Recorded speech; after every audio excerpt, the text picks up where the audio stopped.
Good afternoon, everyone. Thank you for coming on to this presentation. We're already a little behind, and out of respect to the following presenters, I will try and catch up on the time. So apologies if I do go a little bit too quickly, but I'll be available afterwards to answer questions as well if you have any. So today I wanted to talk a little bit about the Trellix EDR solution and how you can actually create better defenses through the use of Trellix EDR, specifically around searches, real-time searches, and historical searches. So let's get right into it, jump right into it. As I said, I will go through this very, very quickly. What I want to look at is some common use cases for built-in or custom collectors and reactions. So the collectors and reactions form part of the Trellix EDR solution. So with that being said, why would you want to use something like this? Essentially, what we want to do is, looking at the security operations analysts' needs and how can we actually assist them with that. And so, analysts need to be obviously able to search very quickly and have very specific targeted searches in mind when they're analyzing a system. And they want to be able to do this on running systems. There's no point in shutting down a system, taking it offline and analyzing it, when you can actually do it online with the system already online. So that means that the end user isn't directly impacted. We want to acquire data to support specific hypotheses. For example, normal processes that are running with unusual behavior. That's often a very common one. So you have typical tools that are already available on the endpoint. PowerShell being an example that's used in day-to-day admin of endpoints, but it can also be used on we want to obviously be able to execute other tools and scripts in addition to what's available with EDR to support the EDR needs, essentially. And once we've done all this analysis and everything, we want to be able to perform cleanup, triage activities, essentially correcting what's been broken. So the real-time search internals, it relies on a combination of client plus EDR cloud. Now the solution is SaaS or on-prem with DXL brokers. The EDR solution itself, all of that activity takes place in the cloud, and clients connect directly with the DXL gateway. But when we do searches, we actually start in the cloud. And collectors are effectively client-side scripts, and they could be on Windows, Unix, or Mac. So they support various scripting languages on each of those platforms. But of course, the clients have to be interpreted. So if you decide that you're going to write a script in Python, there's no point in writing something in Python if you don't have Python on the endpoint on the particular client. And these built-in collectors that are already available as part of the solution, they acquire common ring buffer data, and we have some of the examples of the ring buffer sources that we're collecting with EDR on the collector side of things. The clients, they frequently poll the DXL gateways for updated scripts. So if you're updating a script in Envision EDR, that's of course updated on the endpoints as well. Let's look at some of the real-time search use cases. Where would you actually start with something like this? I mean, we have a lot of collectors already available out of the box.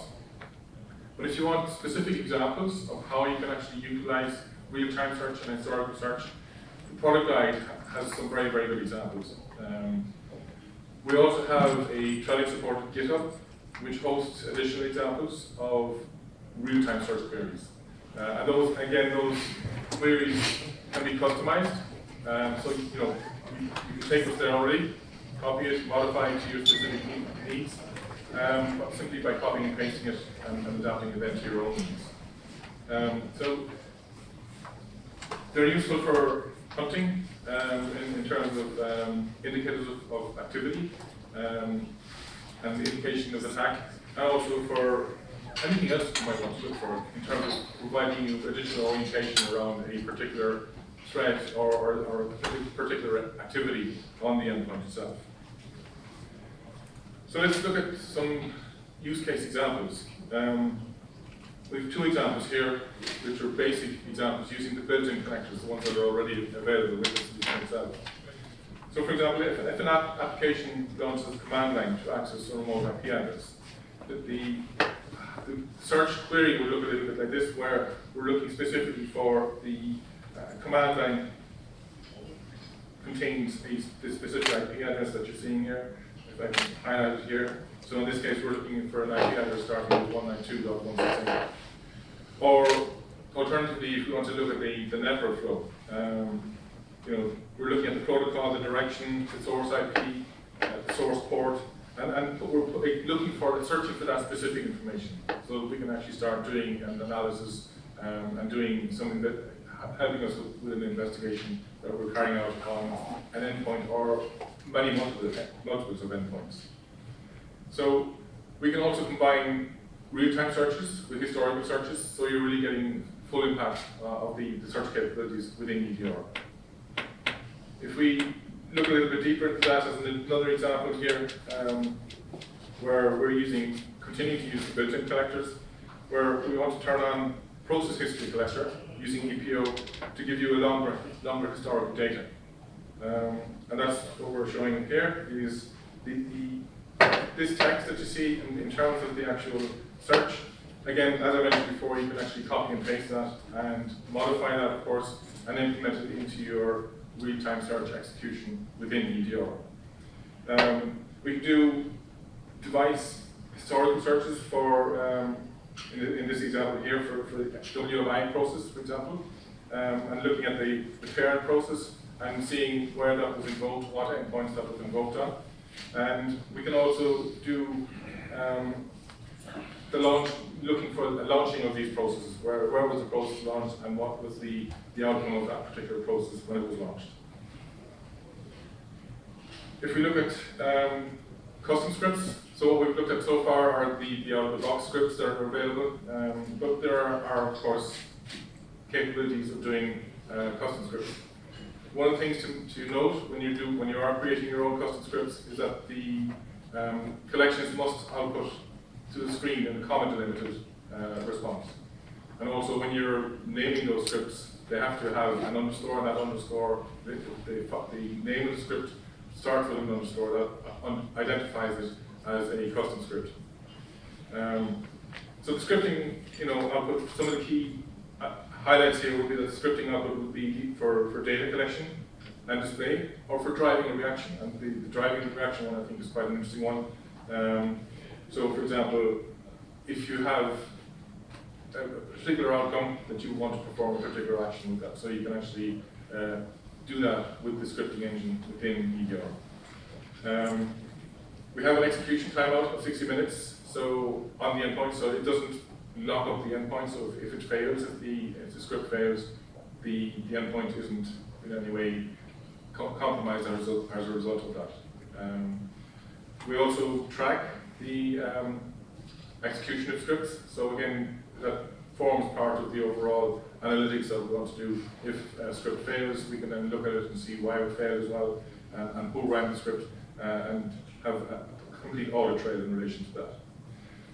Now, in terms of getting a script that you want to customize and where we might find data, I mean, there are many sources available. I mentioned already the GitHub one. We have an example here where a Firefox extension was used, a PowerShell Firefox extension to create a PowerShell data collection script that's already available on GitHub, and we modified it so that we can use it within EDR. And the idea here is that we want to see what extensions are installed in Firefox. If we give you a brief demo as to how that actually looks, this is the, let me just make sure that I'm running this properly. It's short enough. There we go. So what you're seeing here is we enter the real-time search here, so we're looking for the host info and the host name, the IP address, and specifically Firefox extensions. So we let that run. It's running the real-time search on the endpoints themselves, using the data that's available to it. And we can see here the IP address, the connectivity status, and we also get feedback on the extension name itself. So that gives us an awful lot of information, and you can see a lot of other parameters that are available to us that we have once we run this. So it gives us a lot of additional information. In this case, we're specifically looking for the host and the IP name, and of course the extension. But again, because that was a publicly available script, if you will, that we modified for EDR, it was very easy and very quick to get it up and running. So you don't need a lot of deep level knowledge as an analyst, and that's part of the philosophy of EDR, is making the analysis easier and adapting it for a broader consumption, if you will, in a security operations center, because as we know, resources are scarce. It's hard to find fully up to speed SOC analysts, and we want to be able to empower the existing SOC analysts with tools that will make their day-to-day job easier. Again, looking at custom scripts, in this case, we want to change a registry key in reaction to a specific outcome of a script. So the identifiers that you see here in the braces, in the red braces, those will be terms that you would add. So those values you would add in as part of the script. So you define those, would use the script as seen here. And then that essentially is like a template to get you started in terms of the script. So if we were to run that, let's have a look at what that looks like if we were running it. Again, it's a very short demo. We can see the script here. The specific parameters that we've entered here are highlighted. The HK local machine, so we're looking for those specific registry keys initially.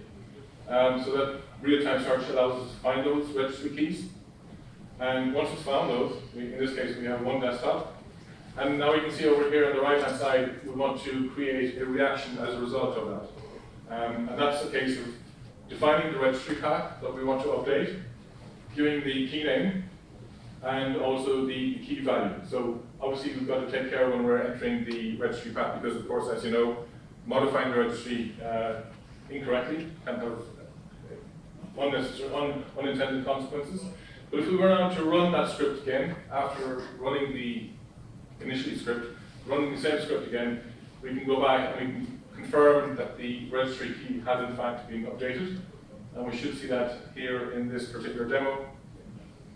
There you go. So we're looking at, we can see that the key value has changed with the new key value, and it has been given a value of 0. So it's a very powerful tool that we can use. And again, we didn't have to go directly to the endpoint. We didn't have to take it offline or go there as an administrator to do that update. It was all done via the EDR scripting. So some examples that we've seen from the field in use. We have reactions which you can send to ATD. So again, this one will be publicly available. We have Linux process memory dump reactions that we're seeing. And again, you can see them here, the list of them, there's quite an extensive list, and these are just examples that we've seen on a regular basis from the field. Even things like, obtaining the memory, I/O link card stats from hosts, whether that's Windows or Linux hosts. So there's a lot of capabilities within the EDR scripting tool in terms of the searches. How would you use this then in terms of doing an investigation? Well, essentially, what we're looking for is, we're starting with using the Cloud API to help make advanced assumptions of the existing data that's collected. We want to do this so that we can actually take the data that we have and say, for example, the ENS, the endpoint security data, and enrich that with detections and endpoint snapshots. There may, in fact, even be times when we will find something using a historical search or real-time search that ENS hasn't detected for one reason or another. And we can use that then to enrich the ENS capabilities going forward. We also want to be able to perform compliance and vulnerability scans using the EDR client. And that's, again, a very important use case. And we can conduct bulk searches across historical data for indicators of compromise. In terms of using the investigation features, these are questions that are led by EDR that will surface key findings. So we have EDR does analytics in the cloud and poses specific questions. For example, is this process, is this an unusual activity for this particular process on this endpoint? And the results of that will help us then target the specific endpoints, the specific processes that we need to look at in a more detailed investigation going forward. So a lot of the, shall we say, the heavy lifting, the groundwork is already done by the EDR solution in terms of the solution going forward. So for example, if some of the features that we have, I mentioned the one around enrichment with ENS and snapshot data. On the ENS, on the endpoint, we have threat prevention and web control detections and actions, which we can actually utilize within EDR. So we have the ability then to continue to enhance that data.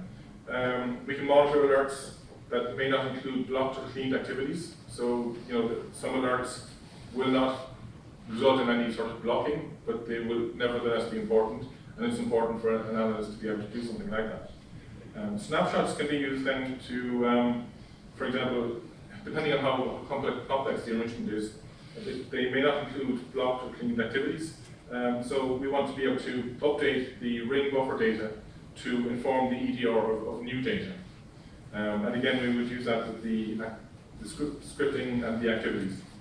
And of course, we need to recognize that this enrichment takes time to complete. It could take minutes, it could take maybe up to an hour, but it will actually lead to a richer data set, if you will, in terms of doing an analysis going forward. Now, it won't, when I say it takes time, it's not that it takes time in the order of days and weeks. It's actually relatively quickly performed, but it does take some time. We can also do enrich as I mentioned, the vulnerability assessment data. This is where we were looking at policy and settings of a system. And what is it about a system that potentially leaves it exposed? So we want to enrich our own understanding of the particular system. So, whether that's missing patches, for example, or if we need to do a vulnerability assessment using something like the CIS controls. So those are the controls that we would align to, the CIS controls.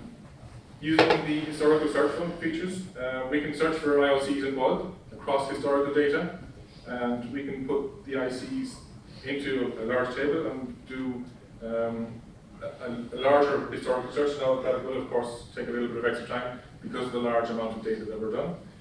But it's all done against historical trace information, not a real-time search as such. And that trace information is gathered by the EDR agent on the endpoint itself. Lastly, I wanted to touch on the API integrations that are available.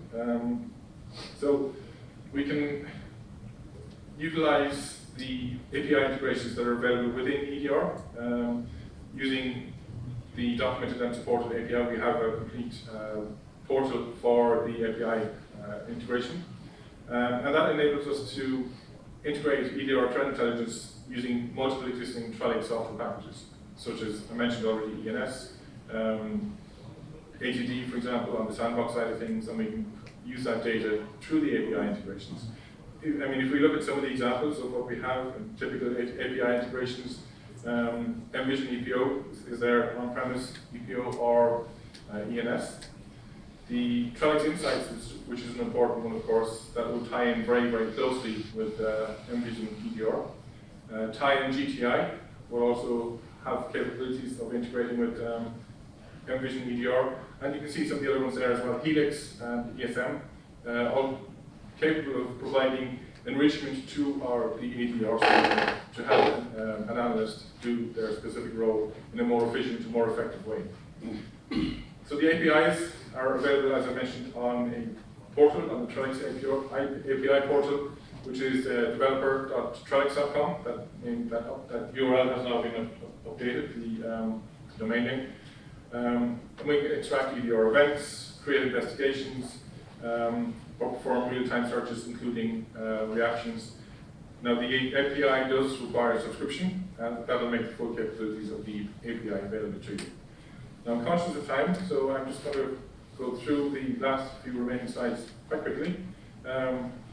What we can do with EDR events, or where can you find out how? I mentioned earlier on the documentation portal. We also know that events contain IOC information, including process name, severity, link to URL. We've identified how they can act as a guide to SOC analysts, and we have the Envision EDR activity feed on the Trellix GitHub, which keeps you up to date on new developments in relation to EDR scripts on GitHub themselves. And of course, we would also encourage you to partner with Trellix Professional Services. They do a lot of this type of work, this type of customization in terms of scripting capabilities within Envision EDR. And if I leave you with 3 API integration use cases, you can use built-in custom reactions against hosts using playbook automation. So you can develop playbooks using the real-time searches and historical searches. You can also do query an investigation within EDR. So if you have an existing investigation that's ongoing. So for example, if you want to look at the high, medium, or low severity that are assigned to a specific analyst, you can do that with the searches. Or you can perform a search specifically for a device. So any search within real-time search to feed a reaction to build lists of IOCs. So, I showed you the illustration earlier where you can modify a registry key.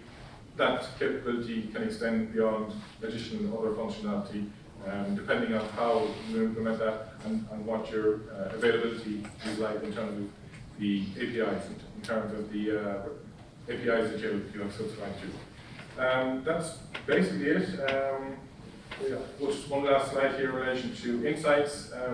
Utilizing insights with EDR gives you a lot of additional visibility into if your environment is under threat from potential threat campaigns that are ongoing worldwide. So you can do campaign hits. You can use this tool then to search within your organization to identify machines that may not be fully up to speed in terms of their vulnerabilities, their security vulnerabilities, and you can then, of course, bring them up to the appropriate security level that's required to prevent attack from these ongoing threat campaigns. That's it. If you have any Q&A, I think we're maybe out of time, but I'm available outside afterwards.